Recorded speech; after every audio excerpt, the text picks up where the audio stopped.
बिस्मिल्लाहिर्रहमानिर्रहीम। अज़ीज़ तलबा व तालिबात, इनाम मुस्तफ़ी यूट्यूब चैनल से मैं हूँ मोहम्मद इनाम मुस्तफ़ी।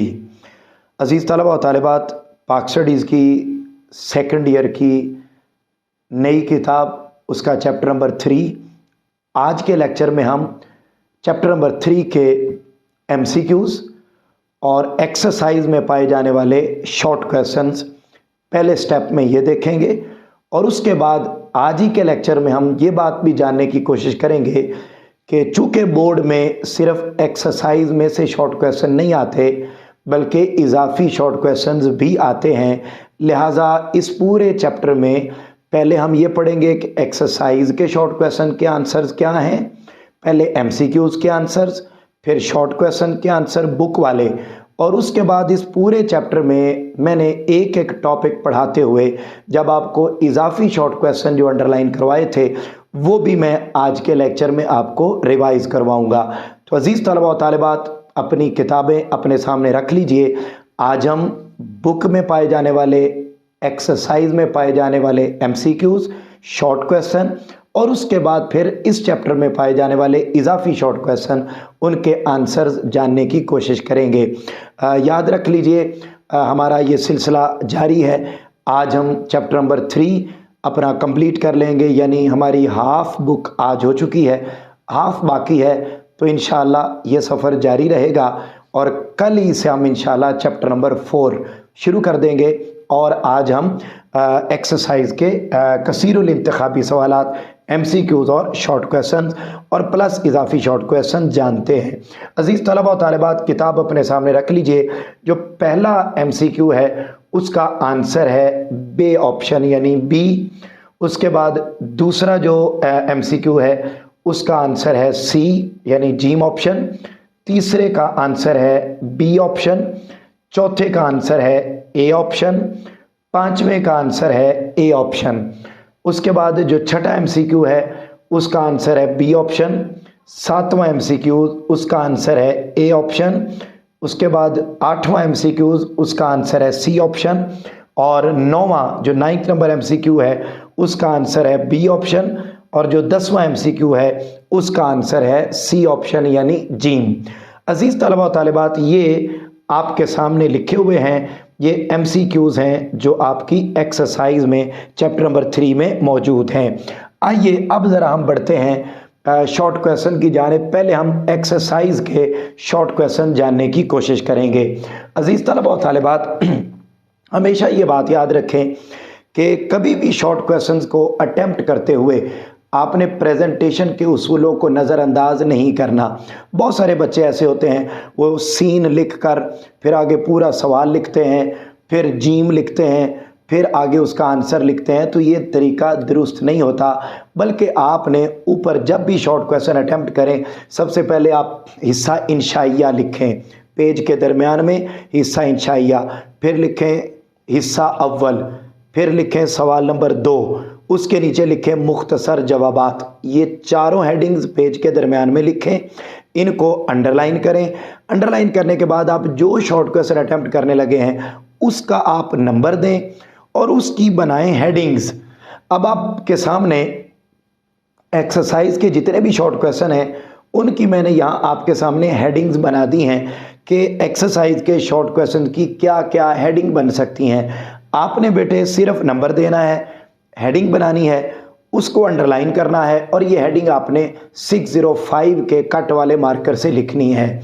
उसके बाद उसका आंसर इंक पेन से लिखें और इंक हमेशा पेलिकन का इंक यूज़ करें, पेलिकन का, डॉलर का या बाकी और जितने भी रोशनाई हैं इंक हैं वो सारी की सारी थोड़े ही वक्त के बाद मिट जाती हैं, फीकी पड़ जाती हैं, मांद पड़ जाती हैं। और बोर्ड में जब आप पेपर देने के लिए जाते हैं तो वहाँ पर अजीज़ तलबा व तालिबात आपके पेपर महीनों बाद चेक हो रहे होते हैं, वक्त होता है, तो तवील वक्त में उसकी रोशनाई, उसकी जो चमक है, उसकी जो राइटिंग है वो मदम पड़ जाती है, तो जिससे आपको नुकसान होने का ख़दशा होता है। उसके मुकाबले में जो पेलिकन का इंक है वो देर पा रहता है, तो आप कोशिश किया करें कि वो इंक यूज़ किया करें और आंसर्स हमेशा इंक पेन से लिखा करें। बाल पेन को अपने लिए हराम कर लें। उर्दू में, इस्लामियात में, और इसी तरीके से पाक स्टडीज़ में, इन सब्जेक्ट्स में तो बिलखुसूस आप अपने ऊपर लाजिम कर लें कि आपने बाल पेन यूज़ नहीं करना, इंक पेन यूज़ करना है। तो अजीज़ तलबा व तालिबात, बात तवील हो जाएगी पेपर प्रेजेंटेशन पर, इसके रूल्स एंड रेगुलेशंस पर हम फिर किसी दिन पूरा एक स्पेसिफिक लेक्चर रखेंगे। लेकिन अभी हम बात कर रहे हैं कि जो शॉर्ट क्वेश्चन आपकी बुक में दिए हुए हैं, पहले उनके आंसर्स क्या हैं। लाइक पहला शॉर्ट क्वेश्चन है कि जी कश्मीर कौंसिल के मेंबरान की तादाद क्या है। तो अजीज़ तलबा व तालिबात, इसको आप नंबर देंगे, इसकी हेडिंग बनेगी कश्मीर कौंसिल के मेंबरान, हेडिंग दे दी। अब नीचे सीन जीम लिखने की कोई ज़रूरत नहीं है, बस आपने इसका आंसर लिख देना। इसका आंसर आपकी बुक के पेज नंबर 38 पर है और आप देख लीजिए, पेज नंबर 38 अपने सामने निकालें और यहाँ लिखा हुआ है कश्मीर कौंसिल रियासत का सबसे आला इदारा है जिसके अरकान की तादाद 14 है, 14 है। इतना आंसर भी दुरुस्त है। अगर आप इसका प्रॉपर आंसर लिखना चाहें तो आप ये पूरा पैराग्राफ भी इसके आंसर के तौर पर लिख सकते हैं, तफसील के साथ उसकी वजाहत हो जाएगी। वरना टू द पॉइंट लिख देने में कोई हर्ज नहीं है। उसने पूछा है कितने हैं, बस 14 हैं। अगर आगे उसकी तफसील लिखना चाहें कि वो 14 कहाँ से लिए जाते हैं तो बेहतर बात है, अच्छी बात है। लेकिन अगर आपको कन्फ्यूजन हो, अदद आप ठीक तरीके से एक्सप्लेन ना कर सकें, तो फिर 14 तक मादूद रख लेना इनफ होगा। उसके बाद अगला शॉट है गिलगित बल्तिस्तान कौंसिल का चेयरमैन कौन होता है। हेडिंग मैंने बनाई गिलगित बल्तिस्तान का चेयरमैन, पेज नंबर 39। आप देखिएगा गिलगित बल्तिस्तान कौंसिल का चेयरमैन वज़ीर आज़म पाकिस्तान होता है। अंडरलाइन कर लीजिए बुक पर, ऑलरेडी भी मैंने आपको ये शॉर्ट अंडरलाइन करवाए हुए हैं, लेकिन इसको मज़ीद आप अभी अंडरलाइन कर लें, नंबरिंग कर लें। अगला है कौन से आर्टिकल के तहत सूबाई हुकूमतें इंतज़ामी इख्तियारात इस्तेमाल कर सकती हैं, तज्ज़िया करें। उसने आर्टिकल पूछा है, ये इसका आंसर पेज नंबर 41 पर है। पेज नंबर 41 पर ये आप देखेंगे स्टार बना हुआ है, मैंने आपको ऑलरेडी उस पर हेडिंग लिखवाई हुई है इंतज़ामी इख्तियारात और सूबाई हुकूमतें, इंतज़ामी इख्तियारात, administrative authorities and provincial governments, ये मैंने हेडिंग लिखवाई हुई है इस पॉइंट पर। आप वो वाले पॉइंट को अंडरलाइन कर लें। ये शॉर्ट क्वेश्चन नंबर 3 है, इस पर हेडिंग मैंने बनाई है इंतज़ामी इख्तियारात का इस्तेमाल, use of administrative authority, page number 41, point number ये 4 है, 4 स्टार जो बना हुआ है। आइन के आर्टिकल 149 के मुताबिक सूबाई हुकूमतें इंतज़ामी इख्तियारात इस्तेमाल कर सकती हैं बशर्त ये कि वफाकी हुकूमत के इंतज़ामी इख्तियारात से टकरा ना हो। अज़ीज़ तलबा व तालिबात, ये मैंने एक्सप्लेन आपको किया हुआ है, अभी तो सिर्फ शॉर्ट के आंसर लिखवा रहा हूँ। जिसको तफसीली तौर पर समझना हो वो मेरे इसी रेलेवेंट टॉपिक पर जाए, इसी यूट्यूब चैनल पर उसको इसका आंसर मिल जाएगा। अगला है अज़ीज़ तलबा व तालिबात, मुकामी हुकूमतें कब कायम की गईं। इसका आंसर मैंने हेडिंग बनाई है मुकामी हुकूमतों का क़याम। इसका आंसर पेज नंबर 42 पर है, पेज नंबर 42 पर ये स्टार नंबर 2, सूबाई और हुकूमती मुकामी हुकूमतों के बाहमी ताल्लुकात में अगस्त 2001 में सदारती हुक्म के तहत मुकामी हुकूमतें कायम की गईं। इतना सा आंसर है, अगस्त 2001। उसके बाद आगे बढ़ते हैं, अगला शॉर्ट है मुकामी हुकूमतों के मुख्तलिफ दराजात बयान करें। ये पेज नंबर 43 पर इसका आंसर है, 43 पर, और मैंने हेडिंग बनाई है मुकामी हुकूमतों के दराजात, पेज नंबर 43। आप देखेंगे जहाँ पर ये मुकामी हुकूमतों के मुख्तलिफ दर्जात का ढांचा, structure of different levels of local government, जहाँ से ये टॉपिक शुरू हो रहा है उसकी आप लाइन देखेंगे जहाँ से ये शुरू हो रहा है ना जी, 2013 सेकंड सेंटेंस, 2013 में तमाम सूबों ने मुकामी हुकूमतों के क़याम के लिए एक्ट पास किए जिनके मुताबिक देही इलाकों में 2 दर्जाती निज़ाम जबकि खैबर पख्तूनख्वा में 3 दर्जाती निज़ाम कायम किया गया जिसमें ज़िले और तहसील यूनियन कौंसिल की हुकूमतें शामिल हैं, ये इसका दर्जा है। उसके बाद शहरी इलाकों में 3 दर्जाती मेट्रोपॉलिटन कॉरपोरेशन, म्यूनसिपल कॉरपोरेशन और म्यूनसिपल कमेटियां। तो आपने ये 5 नाम इसके अंडर लिखने हैं, ये इसका आंसर होगा। उसके बाद अगला क्वेश्चन है चीफ ऑफिसर के फ़राइज़। इसका आंसर पेज नंबर 44 पर है, चीफ ऑफिसर के फ़राइज़। अजीज़ तलबा व तालिबात, वैसे तो अब अगर वो क्वेश्चन में स्पेसिफाई कर देता कि मेट्रोपॉलिटन के चीफ ऑफिसर के फ़राइज़ या वो पूछ लेता म्यूनसिपल या टाउन कमेटी या ज़िले हुकूमत के बारे में पूछ लेता कि उसके चीफ ऑफिसर की क्या ड्यूटीज़ हैं। चूँकि 4 गवर्नमेंट्स में, 5 में से 4 गवर्नमेंट्स में चीफ ऑफिसर का तज़किरा मौजूद है, लिहाजा हम किसी एक का आंसर नहीं लिखेंगे बल्कि हम हर गवर्नमेंट का जिक्र करेंगे। लाइक पहला जिक्र मौजूद है ज़िला कौंसल में, तो आप ऊपर हेडिंग दे देंगे ज़िला कौंसल के चीफ ऑफिसर के फ़राइज़, ये एक लाइन में आ जाएंगे जो पेज नंबर 44 पर पहले पैराग्राफ में लिखा हुआ है। उसके बाद आप लिख देंगे म्यूनसिपल या टाउन कमेटी के चीफ ऑफिसर के फ़राइज़, फिर आप लिख देंगे म्यूनसिपल कॉरपोरेशन के चीफ ऑफिसर के फ़राइज़, फिर आप लिख देंगे मेट्रोपॉलिटन कॉरपोरेशन के चीफ ऑफिसर के फ़राइज़। तो यूँ इसके आंसर में आपने चारों जुमले लिखने हैं।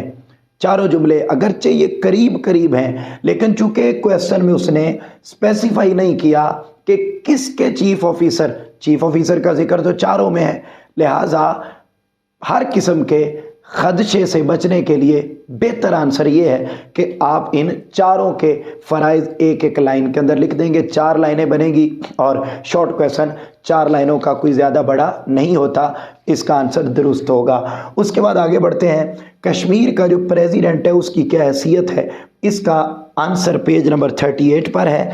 आप आ जाइए अपनी बुक पर, पेज नंबर 38 लास्ट पैराग्राफ लिखा हुआ है प्रेसिडेंट सदर आज़ाद जम्मू कश्मीर का आईनी सरबरा होता है। ये इसकी हैसियत है कि कश्मीर का जो प्रेसिडेंट है वो कश्मीर का आईनी सरबरा है, जिसका इंतखाब कश्मीर कानून साज असम्बली 5 साल के लिए करती है। तो अजीज़ तलबा व तालिबात, ये एक बात हो गई। अगली बात आती है सुप्रीम एपलेट कोर्ट कहाँ कायम की गई है।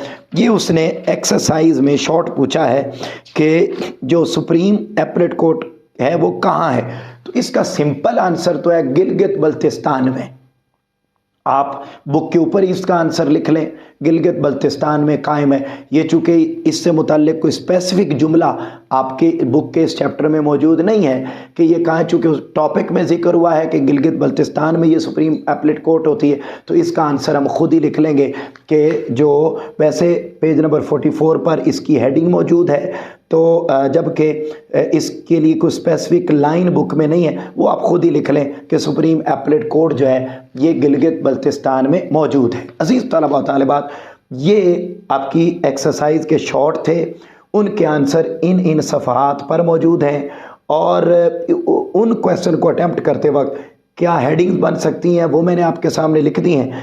अब हम आते हैं आखिरी आज के टॉपिक के और आज के लेक्चर के आखिरी हिस्से की तरफ, और वो डेफिनेटली है कि जो इजाफी क्वेश्चन आ सकते हैं इस चैप्टर में से वो कौन कौन से हैं। तो अजीज़ तलबा व तालिबात, ज़रा देखिएगा पेज नंबर 36 पर आ जाएं। मैं टॉपिक वाइज आपको अंडरलाइन करवा रहा हूँ, आप अंडरलाइन कर लीजिए इजाफी क्वेश्चन कौन कौन से हैं। आज गला भी डिस्टर्ब है तो ज़रा माजरत। देखिएगा बेटे, पेज नंबर 36 उसका जो पहला टॉपिक है वफाक के फ़राइज़। तो आपसे कोई से 3 फ़राइज़ वफाक के शॉर्ट क्वेश्चन के तौर पर पूछे जा सकते हैं इजाफी शॉर्ट क्वेश्चन में। इसको अंडरलाइन कर लीजिए। सूबों के फ़राइज़, provincial duties, functions of provinces, इसमें से कोई से 3 फ़राइज़ आपसे शॉर्ट क्वेश्चन में पूछे जा सकते हैं। एक बात याद रखिएगा अजीज़ तलबा व तालिबात, वो ये कि मैंने जिन लाइन्स के ऊपर आपको हेडिंग्स लिखवाई हैं वो चाहे लॉन्ग में पूछी जाएँ या शॉर्ट में पूछी जाएँ, आपने उनको हेडिंग्स के साथ ही अटैम्प्ट करना है। अब विदाउट हेडिंग उनको अटैम्प्ट नहीं करेंगे। ये बात बड़ी तवज्जो तलब है। अगर शॉर्ट क्वेश्चन है, मेन हेडिंग तो आपने बना ली, तो अब अगर उसके अंडर सब हेडिंग्स बनती हैं तो आपने सब हेडिंग्स बनाकर फिर आंसर लिखना है, उस तरीके से आंसर नहीं लिखना। उसके बाद अगला पॉइंट है वफाकी और सूबाई हुकूमतों के फ़राइज़ में फ़र्क। वो पूछ सकता है कि वफाकी और सूबाई हुकूमतों के फ़राइज़ में से जो फ़र्क है, कोई से 2 फ़र्क लिखें, 2 डिफरेंसेस लिखें। तो आप बेटे इनमें से कोई से 2 शॉर्ट क्वेश्चन के तौर पर अंडरलाइन कर लें। उसके बाद कश्मीर कौंसल और प्रेसिडेंट, ये तो एक्सरसाइज की शॉर्ट में आ गया। इसका जो अदलिया वाला पॉइंट है, अदलिया वाला कश्मीर में जुडिशरी, इसको अंडरलाइन कर लें। दोनों पॉइंट शॉर्ट क्वेश्चन में हैं। इसी तरीके से जो प्रोविंशियल आगे गिलगित बल्तिस्तान की कौंसल आ गई, वो शॉर्ट क्वेश्चन एक्सरसाइज का है, वो मैं आपको करवा चुका हूँ। आगे कानून साज असम्बली, जो गिलगित बल्तिस्तान की लेजिस्लेटिव असम्बली है गिलगित बल्तिस्तान की, ये आपसे शॉर्ट क्वेश्चन में पूछी जा सकती है। उसके बाद आगे आ जाएं तो वफाकी और सूबाई हुकूमतों के ताल्लुकात की नौइयत, इसमें अजीज़ तलबा व तालिबात ये जो काउंसिल ऑफ कॉमन इंटरेस्ट है, कौम मुश्तरका मफादात की काउंसिल, ये इजाफी शॉर्ट क्वेश्चन के तौर पर आपसे पूछी जाएगी। उसके बाद आगे जो क्वेश्चन नंबर शॉर्ट नंबर 3 था वो तो हम आप ऑलरेडी कर चुके हैं। उसके बाद आप आगे बढ़ेंगे तो जो सूबाई और मुकामी हुकूमतों के बाहमी ताल्लुकात हैं, बाहमी ताल्लुकात, उसमें जो इख्तियारात की तकसीम की हेडिंग है, इख्तियारात की तकसीम की हेडिंग, इसको अंडरलाइन कर लें। ये आपका स्टार नंबर 4, सूबाई और मुकामी हुकूमतों के बाहमी ताल्लुकात में स्टार नंबर 4, ये शॉर्ट क्वेश्चन के तौर पर पूछा जा सकता है। फिर स्टार नंबर 6 जो ज़िले नाज़िम का मनफी किरदार था, ये शॉर्ट में पूछा जा सकता है कि ज़िले नाज़िम का मनफी किरदार क्या रहा मुकामी हुकूमतों में, इसको अंडरलाइन कर लें। उसके बाद अजीज़ तलबा व तालिबात, विलेज नेबरहुड का जो हुकूमती ढांचा है, इसको अंडरलाइन कर लें। उससे ऊपर एक एक्सरसाइज वाला शॉर्ट है, वो आप कर चुके हैं अंडरलाइन। विलेज नेबरहुड का ढांचा, डिस्ट्रिक्ट काउंसिल का ढांचा, उसके बाद जो बस आगे इसमें ये जो म्यूनसिपल या टाउन कमेटी है या म्यूनसिपल कॉरपोरेशन है, मेट्रोपॉलिटन है, इसमें कोई शॉर्ट नहीं है। उसके बाद आगे आ जाती है बात ड्यूटीज़ की कि यूनियन काउंसिल या विलेज नेबरहुड की ड्यूटीज़, कोई सी 4 ड्यूटीज़ शॉर्ट क्वेश्चन में करनी है। ज़िला या तहसील काउंसिल में कोई सी 4 ड्यूटी शॉर्ट क्वेश्चन में करनी है। म्यूनसिपल या टाउन कमेटी में कोई सी 4 ड्यूटीज़ शॉर्ट में करनी है। और मेट्रोपॉलिटन कॉरपोरेशन में कोई सी 4 ड्यूटीज़ आपने शॉर्ट में करनी है। एक बात यहाँ पर याद रखिएगा कि शॉर्ट क्वेश्चन में आपने वो हेडिंग्स लिखनी है जो बुक में लिखी हुई हैं। मैंने आपको याद होगा हर टॉपिक में आलमोस्ट इजाफी हेडिंग्स लिखवाई हैं, तो कभी भी इजाफी हेडिंग्स शॉर्ट क्वेश्चन का आंसर नहीं होती। बहुत सारे बच्चे इसमें गलती कर जाते हैं और वो जो हेडिंग्स होती हैं इजाफी, वो वाली भी वहाँ पर शॉर्ट क्वेश्चन में लिखाते हैं। शॉर्ट क्वेश्चन में हमेशा बुक वाला आंसर लिखना चाहिए, एग्जैक्ट वर्डिंग बुक वाली लिखनी चाहिए। लॉन्ग क्वेश्चन में आप वर्डिंग अपनी कर सकते हैं, लेकिन शॉर्ट क्वेश्चन में अपनी वर्डिंग करने की इजाज़त हरगिज़ नहीं है। लिहाजा आपने बुक के पॉइंट्स को, बुक की लाइंस को, बुक की वर्डिंग को शॉर्ट क्वेश्चन में एज इट इज़ लिखना है। और बाकी लॉन्ग क्वेश्चन में आप बातें बुक वाली हों, वर्डिंग आप अपनी कर सकते हैं लॉन्ग क्वेश्चन में। अजीज़ तलबा व तालिबात, इसी के साथ ही हमारा ये बुक भी हाफ़ हो गई है और हमारा आज का लेक्चर भी मुकम्मल हो गया है। आपसे मुलाकात होगी इंशाल्लाह चैप्टर नंबर 4 के साथ। तब तक अपने घर वालों का बहुत ज़्यादा ख्याल रखिएगा। अल्लाह हाफिज़।